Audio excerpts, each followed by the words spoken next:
नमस्कार, मैं हूं विवेक श्रीवास्तव और मेरे साथ है प्रियंका। आप देख रहे हैं रिपब्लिक का डिजिटल प्लेटफॉर्म। हम दोनों आज एक बहुत बड़ी खबर लेकर आपके लिए आए हैं। खबर ये कि जब से ऑपरेशन सिंदूर के बाद भारत और पाकिस्तान के बीच में सीज फायर हुआ था, इस बात की चर्चा थी कि पाकिस्तान ने पहले सीज फायर के लिए कहा, कि भारत ने पहले सीज फायर के लिए क्या, कि अमेरिका के ट्रंप ने सीज फायर कराया था। तो अब इसको लेकर साफ साफ जो बयान है वो सामने आ गया, खबर सामने आ गई है। दरअसल हमारे विदेश मंत्री एस जयशंकर अपने नीदरलैंड के दौरे पर थे। उन्होंने वहां पर बताया है कि कैसे पाकिस्तान पहले सीज फायर के लिए आया। उन्होंने ये बात कही है कि पहले से भारत तैयार था, लेकिन शर्त ये थी कि पहले पाकिस्तान जो है वो सीज फायर करने के लिए आए अपने घुटनों पर, फिर आगे की बात जो है वो की जाए। क्या कहा है अपने पोस्ट में? देखिए एस जयशंकर, मैं बता दूं, एक हफ्ते के दौरे पर हैं। नीदरलैंड, डेनमार्क, लगातार अलग अलग जगहों पर पहुंचेंगे। लेकिन उन्होंने डच के पब्लिक ब्रॉडकास्टर को क्या कुछ कहा। वो कहते हैं कि ये जो अंडरस्टैंडिंग है सिर्फ इंडिया और पाकिस्तान के बीच में ही सीधे तौर पर बनी है, इसमें किसी और देश का कोई रोल नहीं है। क्या हुआ था, लगातार भारत की तरफ से, मैं शब्द आपको बता देती हूँ, एस जयशंकर का कहना है कि after Indian strikes compelled the Pakistani military to accept that we need to stop firing at each other।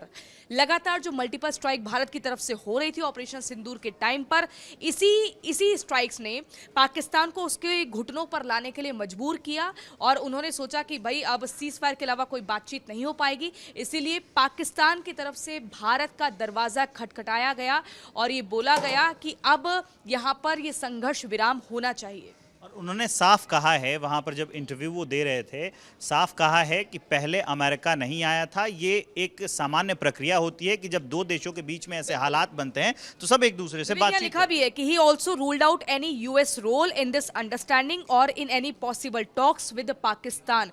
US की किसी भी तरह के इन्वॉल्वमेंट को एस जयशंकर ने रूल्ड आउट कर दिया है, सिरे से खारिज कर दिया है कि पाकिस्तान और भारत का जो तनाव लगातार चल रहा था उसको लेकर यूएस का यानी कि अमेरिका का कोई रोल नहीं है। उसमें ये साफ बताया गया है कि ये दोनों देशों के बीच में पहले पाकिस्तान आया था यहाँ पर बातचीत करने के। लेकिन यहाँ प्रियंका, यहाँ पर एक सवाल ये भी है कि पाकिस्तान के अंदर लगातार ये खबर फैलाई जा रही थी, दुष्प्रचार किया जा रहा था कि भारत आया था पहले हमारे पास सीज फायर के ऐलान के लिए। हाँ। इसके अंदर की कहानी क्या हो सकती है, वो भी जरा बताइए। देखिए, वो सिर्फ एक प्रोपेगेंडा फैलाया गया। कई बार ऐसा होता है कि जब कोई देश युद्ध नहीं जीत रहा होता है तो वो क्या फर्जी खबरें फैला देता है ताकि उनकी इज्जत अपने देश की आवाम के सामने तो बनी रहे। लेकिन हम बात कर रहे हैं जयशंकर के इंटरव्यू की जो नीदरलैंड में दिया गया, तो वहां पर जयशंकर ने कहा कि यूएस सेक्रेटरी जो है मार्को रूबियो, उनकी बात हुई थी एस जयशंकर से। और वहीं parallelly vice president JD Vance ने प्राइम मिनिस्टर, भारत के प्रधानमंत्री नरेंद्र मोदी को कॉल किया था और यहां पर बातचीत हुई थी। They were also contacts by leaders of countries in West Asia and other regions aimed at reducing tension, यानी कि जितना जो तनाव है वो सब कम हो, इसको लेकर बातचीत का पैरेलली सिलसिला चल रहा था। लेकिन उसमें पूरा जो है श्रेय दे दिया जाए कि अमेरिका आया था और उसने भारत को बोला, उसके बाद भारत ने मान लिया, इन सब बातों को सिरे से खारिज किया जयशंकर ने। और ये एक पूरी प्रक्रिया है। जब आप देख रहे हैं कि भारत में जो प्रतिनिधिमंडल है नेताओं का, अलग अलग दल के सर्वदलीय जो प्रतिनिधिमंडल है वो पूरे विश्व में जा रहा है, अलग अलग देशों में जा रहा है और ये बता रहा है कि ऑपरेशन सिंदूर के दौरान भारत पाकिस्तान के बीच में जो कुछ भी घटित हुआ है उसके अंदर की कहानी क्या है, इनसाइड स्टोरी क्या है। क्योंकि जो वो पाकिस्तान है वो हमेशा से अपनी राजनीति, जो वहाँ के सियासतदान हैं वो साध रहे हैं, लेकिन हम शांति चाहने वाले लोग हैं, हम मुंहतोड़ जवाब दे रहे थे। और विवेक, इसमें ये भी कहा गया एस जयशंकर ने इंटरव्यू में कि when two countries are engaged in a conflict, जब दो देशों में इस तरीके का कोई तनाव होता है, it is natural that countries in the world call up. ये नेचुरल है, ये एक स्वाभाविक है कि अलग अलग जो देश हैं वो कॉल करते हैं उन दो देशों को जहां पर तनाव होता है, try to sort of indicate their concern, ताकि उनके तनाव को कम किया जा सके, किसी भी तरीके से बातचीत हो। But the decision of firing and military action was something which was negotiated directly between India and Pakistan, S Jaishankar ने कहा। लेकिन जो ये संघर्ष विराम है, जो सीज फायर हुआ है, वो सीधे तौर पर इंडिया और पाकिस्तान की बातचीत हुई है, उसके बाद ही हुआ है। अलग अलग देशों से कॉल आ रही थी, उसका कोई इसमें योगदान नहीं है सीज फायर में। मुझे प्रियंका वो मिल गया है बयान भी, इसमें साफ लिखा गया है कि when asked whether both armies talk to each other initiated by the Pakistani army, Jaishankar said, yes, we have a mechanism to talk to each other as a hotline. So on the 10th of May, it was the Pakistani army which sent a message that they were ready to stop firing and we responded accordingly. मतलब साफ कह रहे हैं जयशंकर कि पहले ये Pakistani army थी, hotline पे फ़ोन किया, रिक्वेस्ट किया कि हम जो है वो अब नहीं करेंगे जो वहाँ पे हो रही है फायरिंग, ऐसी घटनाएं नहीं अंजाम देंगे।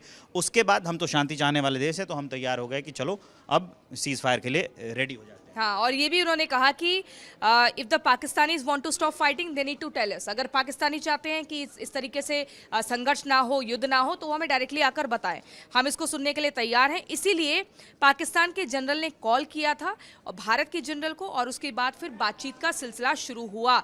लेकिन जयशंकर ये भी कहते हैं कि only issues India is willing to discuss with Pakistan is ending terrorism. सिर्फ एक यही इशू है जिस पर इंडिया और पाकिस्तान की बात हो सकती है कि आतंकवाद को कैसे खत्म करना है, इसके अलावा कोई और मुद्दे नहीं है। और एक और है कि कैसे हमें पाकिस्तान ऑक्यूपाइड कश्मीर को लेना है, जो कि इलीगल यानी कि अवैध तरीके से पाकिस्तान ने कब्जाया हुआ है। तो उसको हमें दो इश्यूज पर ही बात करनी है क्लियरली। इसको कई बार प्रधानमंत्री नरेंद्र मोदी भी बोल चुके हैं।